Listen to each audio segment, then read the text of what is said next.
내 안에 계신 하나님이란 제목으로 말씀을 잠시 나누도록 하겠습니다. 우리가 어떤 사람에 대해서 저 사람은 변했어, 저 사람은 바뀌었어 라고 할 때 그 사람이 어떤 모습을 보고 우리가 저 사람은 달라졌어 라고, 바뀌었어 라고 말하게 되는 것일까요?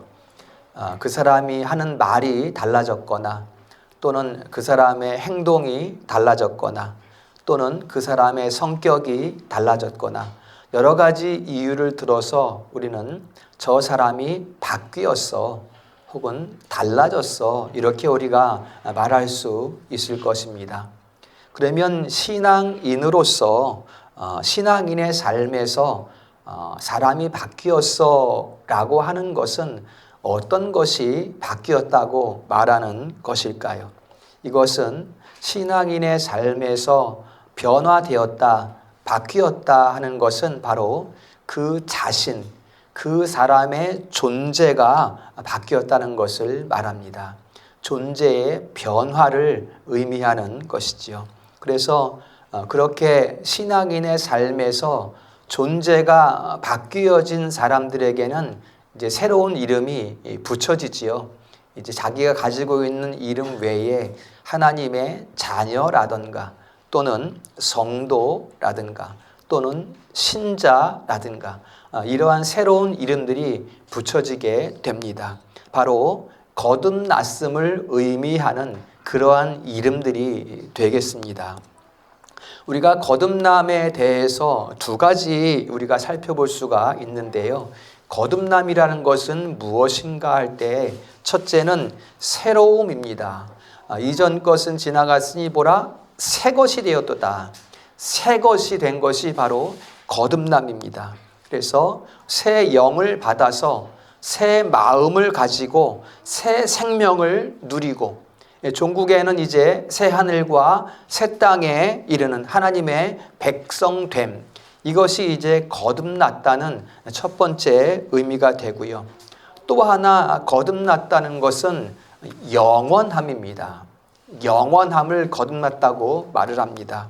영원이라는 것은 여러분 끝이 없다는 것이죠. 계속 된다는 것이 영원이라는 의미인데, 하나님을 믿지 않는 사람들도 영원히 삽니다. 그러나 그 영원한 삶은 이제 너무나 큰 고통 가운데에 죽고 싶어도 죽을 수 없는 그러한 영원한 형벌 가운데에서의 영원함이지요. 하나님을 믿지 않는 사람들의 영원함이라는 것은, 그래서 진정한 영원, 참된 영원이라는 것은 앞에 말한 그 새로움 있잖아요. 새롭게 된 것으로 누리는 영원이 참된 영원이라고 우리가 말을 할 수가 있겠습니다. 그래서 예수께서 나는 길이다, 생명이다, 또는 진리다 이렇게 말씀했기 때문에 예수 그리스도 안에서 거듭난 생명, 그게 이제 진정한 영원이 되는 것이죠. 바로 여기에 계신 여러분들이 그 영원을 누리는 존재들이라는 것을 믿으시기를 바랍니다. 우리는 하나님을 믿지 않는 사람들의 그런 영원이 아니라 하나님 안에서, 예수 그리스도 안에서 거듭나서 새 생명을 누리는 영원 가운데에 있다라는 것을 여러분들이 꼭 기억을 하셔야 되겠습니다. 그렇다면 이제 우리가 오늘 2025년도 첫 주일을 이렇게 새 예배로 드리고 있습니다. 올 한 해 우리가 이 거듭난, 새롭게 된 영원한 이러한 삶을 살아야 되겠습니다.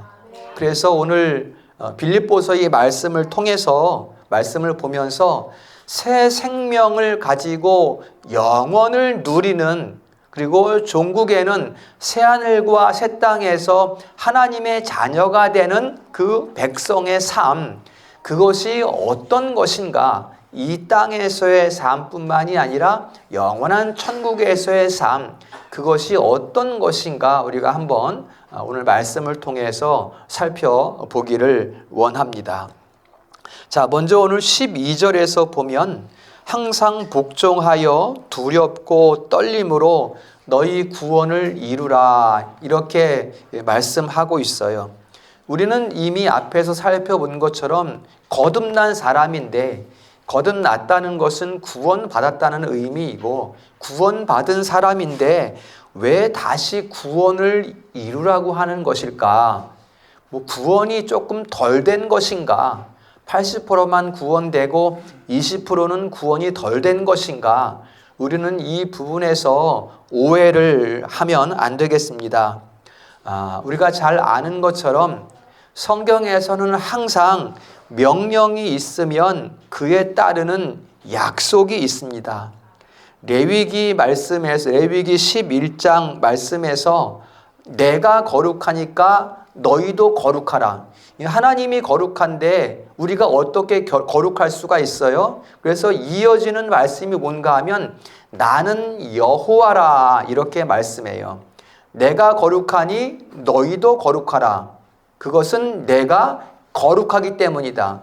내가 어떻게 거룩한 자인가? 너희를 거룩하게 하는 여호와니라 이렇게 말씀을 하고 있어요. 하나님께서 거룩하라라고 명령하시고 그것은 내가 너희를 거룩하게 한다 이렇게 약속을 말씀하는 것을 우리가 볼 수가 있는 것이죠. 오늘 말씀도 딱 그런 구조로 되어 있습니다. 12절에 두렵고 떨림으로 너희 구원을 이루라. 이제 많은 사람들이 이 12절 말씀만 보면서 너 구원 받으려면 이거 해야 돼, 저거 해야 돼. 두려운 일이야. 너 지금 구원에 문제 있어. 12절만 가지고 자꾸만 이렇게 이야기를 하는데 우리는 그 다음 13절을 함께 볼 수 있어야 됩니다. 13절에서 뭐라 그래요? 너희 안에서 행하시는 이는 하나님이시다 이렇게 말씀하고 있어요. 너희 구원을 이루라 이렇게 명령하고 너희 안에서 행하시는 이가 바로 나 하나님이다 이렇게 말씀을 하고 있는 것이지요. 결국은 뭡니까? 좀 전에 레위기 말씀드린 것처럼 명령하시는 분이 친히 이루시겠다는 것을 우리에게 말씀해 주고 있는 것이지요. 그리고 그 13절 이어서 계속 보면 자, 다시 12절부터 다시 정리해 보면 두렵고 떨림으로 구원을 이루라. 너희 안에서 행하시는 하나님이시니 이제 그 다음에 자기의 기쁘신 뜻을 위하여 너희에게 소원을 두고 행하게 하신다. 여러분 이거 딱딱 또박또박 잘 우리가 여러분 성경을 봐야 됩니다. 여러분 하나님의 말씀이 진리이고요. 하나님의 말씀이 하나님의 말씀을 해석하고 있어요. 다른 뭐 사람의 지혜로 세상의 어떤 지혜로 끌고 와서 하나님 말씀을 해석할 수 있는 게 아니에요. 하나님께서 성령으로 말씀을 비추어 주면 거기에 다 답이 들어있는 것입니다. 너희에게 소원을 두고 행하게 하시나니. 자, 내가 생각해요. 그리고 내가 뜻을 정해요. 그리고 내가 뜻을 정한 대로 행해요. 그런데 그것이 하나님께서 기뻐하신 뜻을 이루시는 거다. 이렇게 지금 말씀하고 있는 거잖아요. 그것을 위해서 우리를 거듭나게 하신 거예요. 하나님이 기뻐하시는 뜻을 우리 가운데 우리를 통해서 이루시기 위해서 우리를 거듭나게 하셨다라는 것을 말씀하고 있는 것이죠. 그러니까 12절에서 구원을 이루라는 것은 구원받지 못한, 구원이 덜 된 사람들에게 말하는 것이 아니고 이미 거듭난 사람들에게 주시는 명령인 거죠. 그래서 이 부분을 다시 정리해 보면 하나님께서 기뻐하신 뜻을 이루기 위해서 우리를 거듭나게 하셨다. 우리를 구원하셨고요. 하나님이 우리 안에 소원을 두셔서 우리는 지금 그 기뻐하신 뜻을 따라가는 삶을 살아가고 있는 거예요. 구원받은 자로서. 이렇게 우리가 내가 지금 어떤 상태로 어떤 삶 가운데 있는가를 우리가 잘 기억을 하셔야 되는 거예요. 내가 뭐 지금 삐딱한 걸음을 걷고 있다고 해서 내 구원에는 문제 있는 거 아닌가? 나는 왜 예수 믿는다고 하는데 왜 믿는 삶을 살지 못하는가? 그것은 지금 내가 내 뜻대로 살아가기 때문이에요. 하나님의 기뻐하신 뜻이 아니라 하나님의 기뻐하신 뜻을 따라 살아가는 것이 우리의 삶이라는 것을 말씀해주고 있는 것입니다. 그래서 우리가 꼭 기억할 것은 하나님께서는 우리를 거듭나게 하셨을 뿐만 아니라 우리를 구원하셨을 뿐만 아니라 새 생명을 주셨을 뿐만 아니라 그 새 생명을 가지고 살아가는 생활도 하나님께서 친히 주관하고 계시다라는 것을 여러분들이 기억을 하셔야 돼요. 그게 이제 거듭난 성도의 삶인 거예요. 내 마음대로 막 사는 것이 아니라 새 생명을 주셨기 때문에 하나님께서 새 생명을 가지고 생활하게 하신다. 우리를 그렇게 해서 우리를 이제 그리스도께로 자라가게 하시는 거예요. 이게 지금 하나님께서 우리 삶에 역사하고 있는 그런 모습이 되는 것입니다. 거기에 좋은 비유가 우리가 여러 번 살펴봤지만 요한복음 15장에 포도나무와 가지의 비유가 여기에 딱 합당한 그런 말씀이 되는 것이죠. 나무가 이제 뿌리를 통해서 수분과 양분을 이렇게 쭉쭉 끌어올려서 그것을 가지에 공급하는 거예요. 나무가.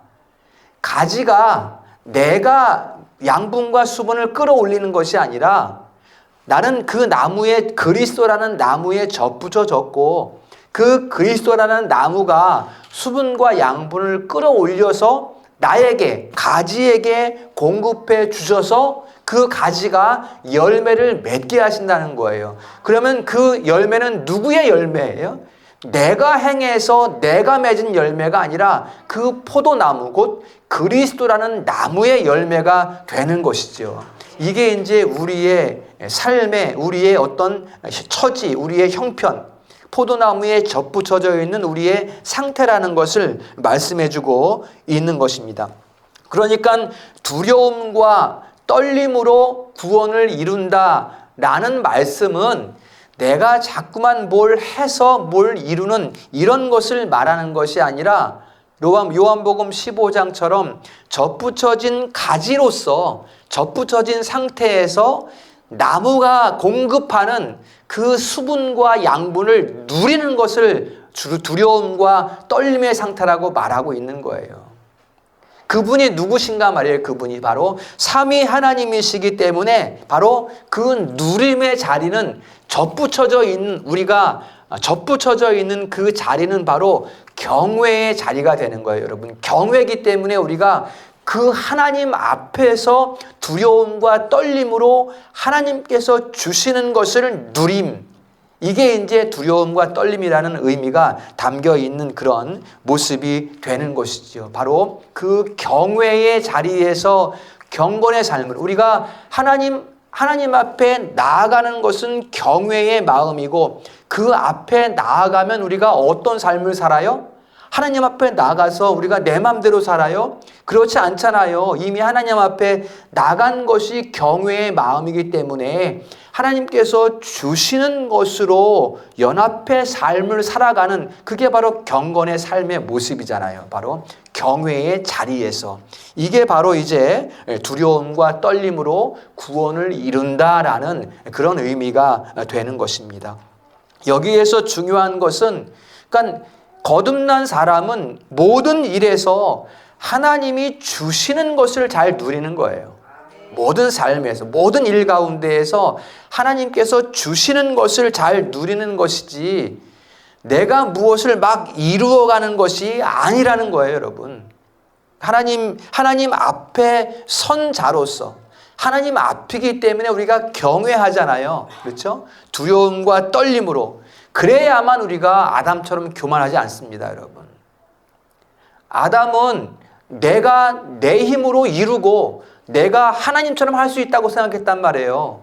경외함을 잃어버렸어요. 두려움과 떨림을 잃어버린 거예요. 그래서 우리가 하나님 앞에 선 자로서 경외함으로 하나님 앞에 나아간 자로서 경건의 삶을 살아감으로써 이제 하나님께서 내 안에 이루심, 그게 이제 우리의 누림인 거고, 그래야만 우리는 아담처럼 교만하지 않을 수가 있게 되는 것입니다. 그러면 이제 그 나무가 그리스도라는 큰 나무가 우리에게 공급해주는 그 수분과 양분은 무엇인가? 이제 오늘 우리가 성찬식을 거행할 텐데요. 요한복음 6장 53절에서 55절 말씀 다 같이 읽습니다. 시작. 인자의 살을 먹지 아니하고 인자의 피를 마시지 아니하면 너희 속에 생명이 없느니라. 내 살을 먹고 내 피를 마시는 자는 영생을 가졌고 내 살은 참된 양식이요 내 피는 참된 음료로다. 아멘. 이게 여러분 이제 꼴과 이제 물과 꼴이 되는 거예요. 참된 양식이 바로 여기에 있는 거예요. 주님의 살을 먹고 피를 마신다는 것은 예수께서 나를 위해, 우리를 위해 다 이루신 의를 믿음으로 받는 것을 말하는 거예요. 먹고 마신다는 것은. 여러분, 여기에서 우리가 떡과 포도주를 먹고 마시는 것은 그분께서 나를 위해 다 이루신 의를 우리가 믿음으로 받는 것을 말하는 거예요. 그분께서 어떻게 해서 그 의를 다 이루셨어요? 자기 물과 피를 다 쏟으심으로, 그리고 자기 피를 다 찢기심으로, 자기 살을 다 찢기심으로 그 의를 다 이루셨어요. 그 찢기시고 흘리신 그 살과 피를 상징하는 것이 바로 여기에 있는 떡과 포도주가 되는 것이죠.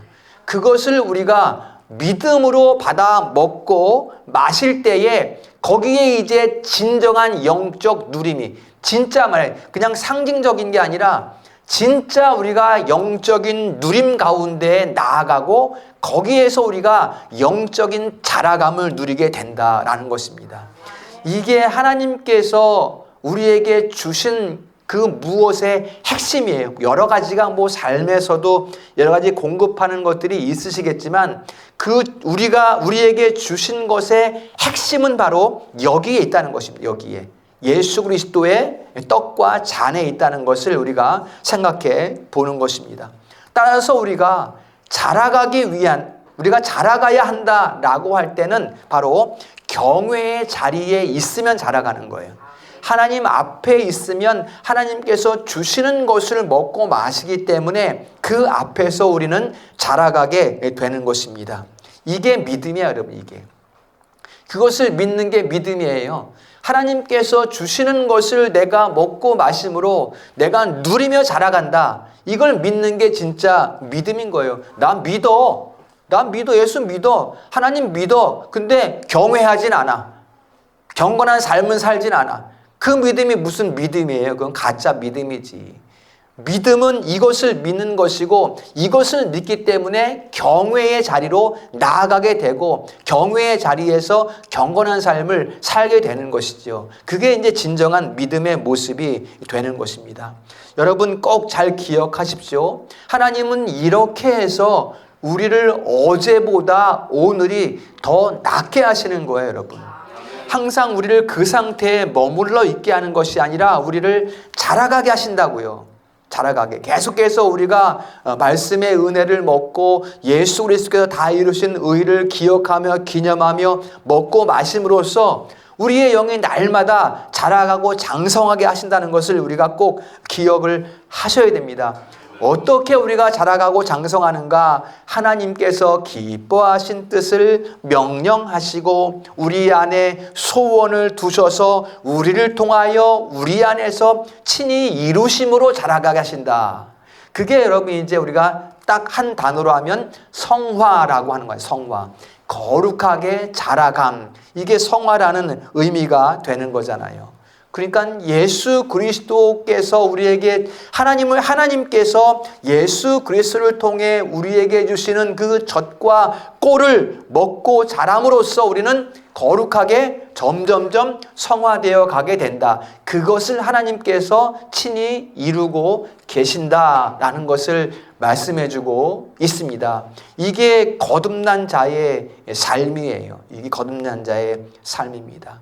우리 성도들이 올 한 해 무럭무럭 자라기를 축복합니다.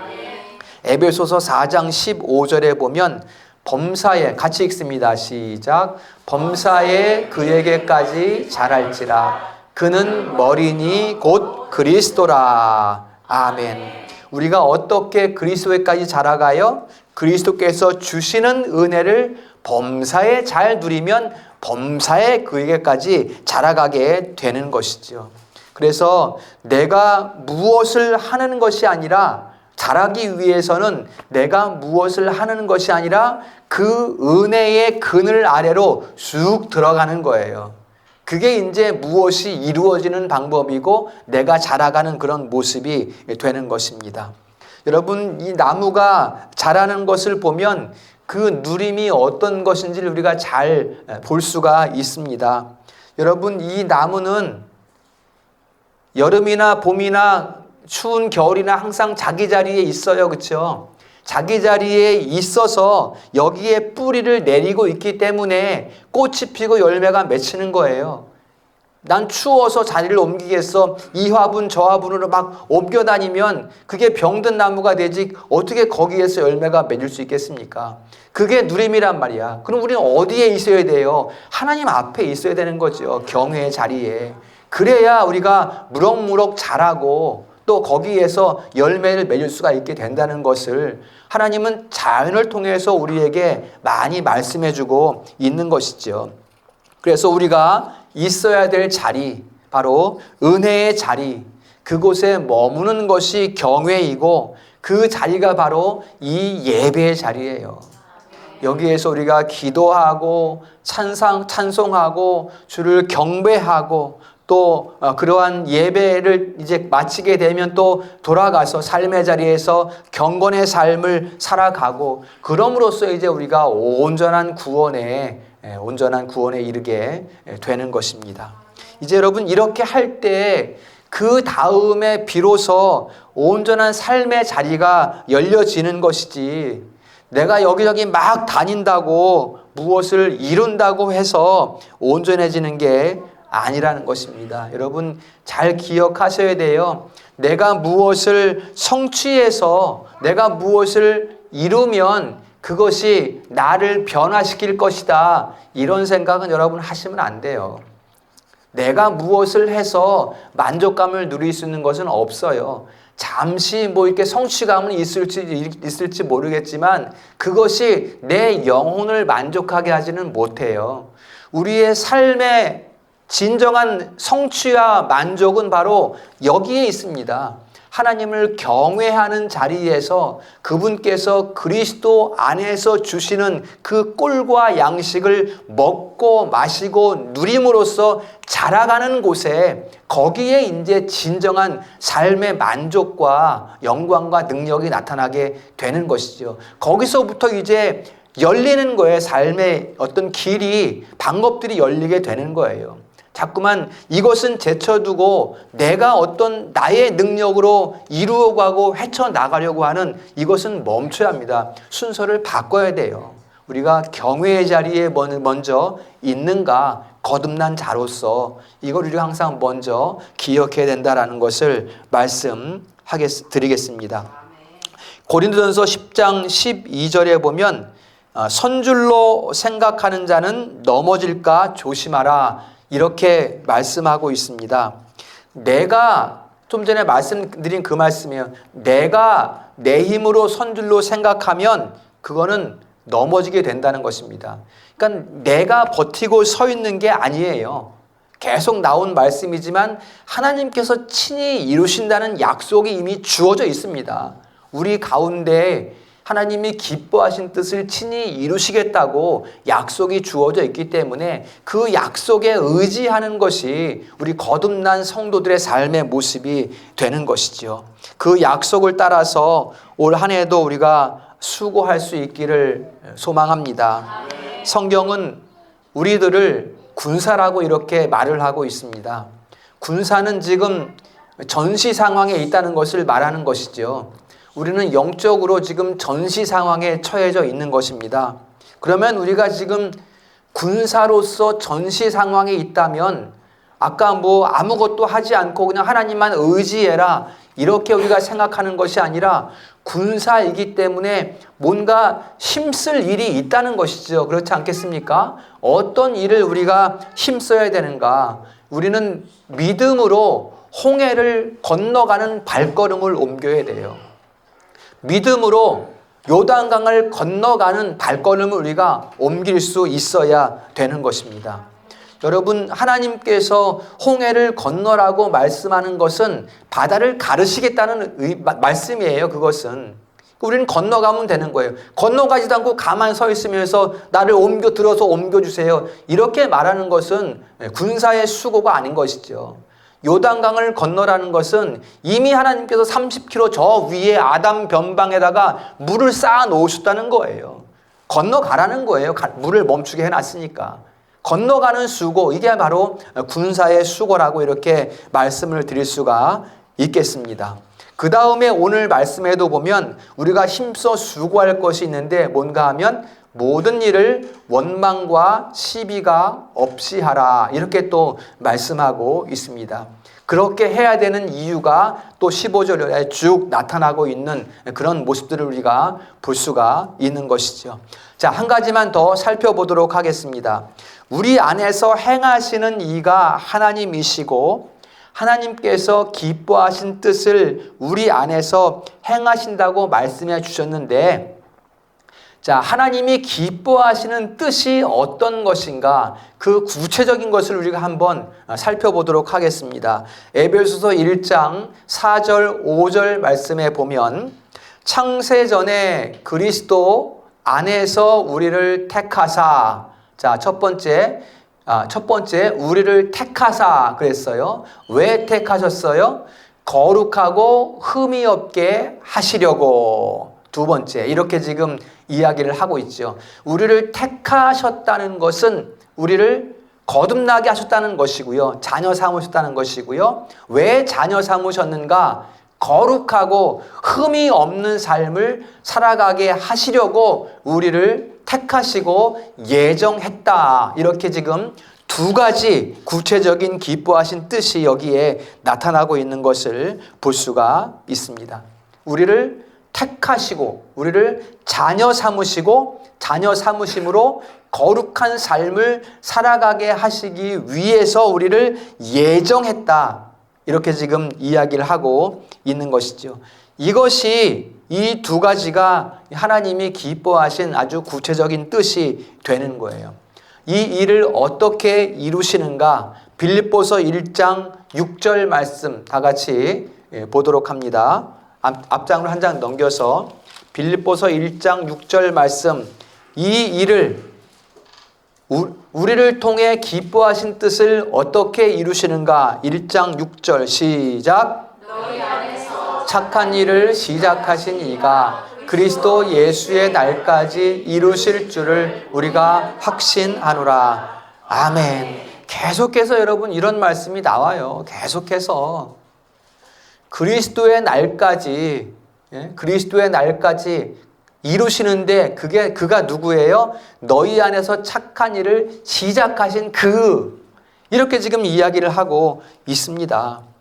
예수의 날, 예수님께서 다시 오실 재림의 그 날까지 우리의 삶을 이루어 가신다. 그 거룩한 성화의 삶을 이루어 가신다. 끝까지 이루어 가신다. 중간에 멈추지 않고, 중간에 포기하지 않고, 중간에 니들 힘으로 살아가 그렇게 말씀하지 않고 끝까지 마지막까지 이루신다. 친히 이렇게 지금 우리에게 말씀해주고 있는 것이에요. 자, 히브리서 10장 14절 이 두 절 말씀 우리가 같이 봅니다. 시작. 그가 거룩하게 된 자들을 한 번의 제사로 영원히 온전하게 하셨느니라. 아멘. 또 히브리서 12장 2절 말씀. 자, 보면은 믿음의 주요 온전하게 하시는 이인 예수를 바라보자. 이렇게 히브리서에서 말씀하고 있습니다. 예수님께서 앞에 말씀 다시 한번 띄워주세요.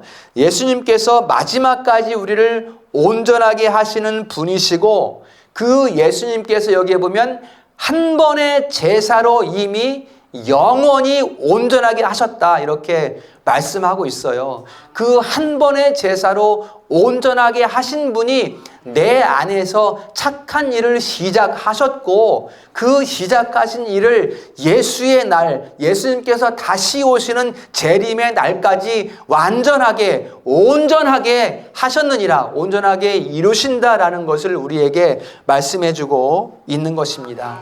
끝까지 마지막까지 이루실 삼위 하나님의 은혜, 예수 그리스도의 다 이루신 의의를 믿음으로 수납하시기를 축원합니다. 따라서 우리는 이 약속하신 온전함을 소원해야 돼요. 에이, 하나님이 알아서 이루시겠지, 알아서 이루어주세요가 아니라 온전함을 소원해야죠. 우리는 군사니까. 길을 열어놓으셨으면 건너가야 될 거 아니겠습니까?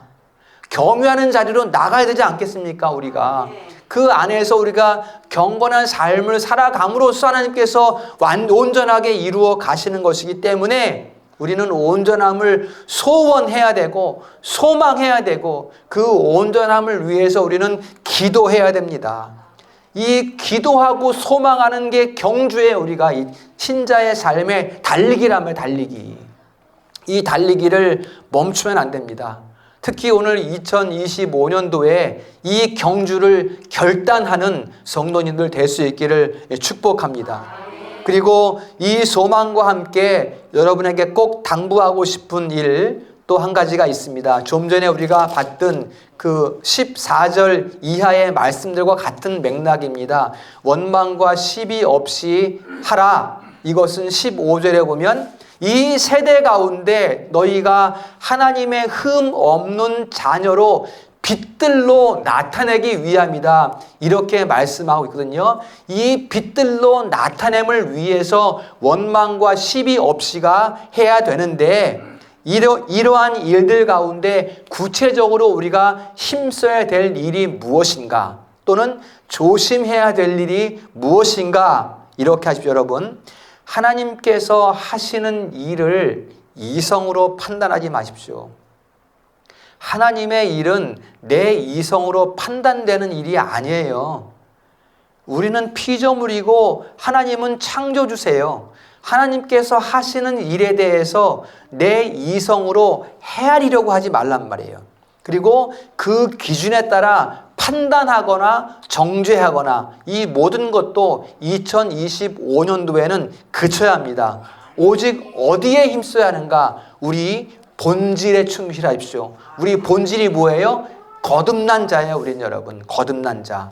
새 생명을 얻은 자예요. 우리는 새 생명을 얻은 자의 삶, 그 본질에 충실하시는 2025년도가 될 수 있기를 소망합니다. 여러분 이 모든 것 친히 이루신다는 그 말씀 앞에 철저히 하나님을 믿고 하나님께 맡겨 보십시오. 우리가 하나님 외에 누구를 의지하겠습니까? 누구에게 우리의 삶을 우리가 맡길 수 있겠습니까? 아니면 내가 내 힘으로 무엇을 이룰 수 있겠습니까, 여러분? 우리가 인생을 통해서 확인하는 것이 결코 내가 할 수 없다는 그런 깨달음 아니겠습니까? 그러면 내가 할 수 없다면 어떻게 해야 돼요? 친히 이루시겠다고 말씀하신 그 하나님께 우리가 맡겨드리고 의뢰할 수 있어야 된다는 것이죠. 성경은 우리를 질그릇이라고 얘기해요. 질그릇.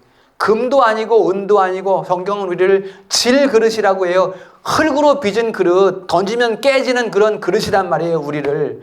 그러나 그 질그릇 안에 보화를 담았으니 이렇게 말해요. 보화. 우리 안에 보화를 담았어요. 그 보화가 누구예요? 바로 예수 그리스도란 말이에요, 여러분. 지금 여러분들이 예수 그리스도를 모시고 있는 거예요, 여러분 속에. 이것 외에 우리가 어디에서 위로를 얻을 것이며 이것 외에 어디에서 우리가 능력을 얻을 것이며 그분으로 말미암아 그분이 주신 것으로 힘과 능력을 얻어 살아가는 2025년도가 될 수 있기를 축복합니다. 이제 올 한 해 동안 나 자신을 주님께 온전히 맡기고 의뢰하고 기뻐하면서 감사하는 그러한 삶이 되시고 우리의 인생의 모든 삶의 주어가 하나님이 될 수 있도록 모든 것을 행할 때 모든 것을 결정할 때 그 핵심에 그 중심에는 하나님의 이름이 계실 수 있도록 그렇게 하나님을 주어로 삼을 수 있기를 소망합니다.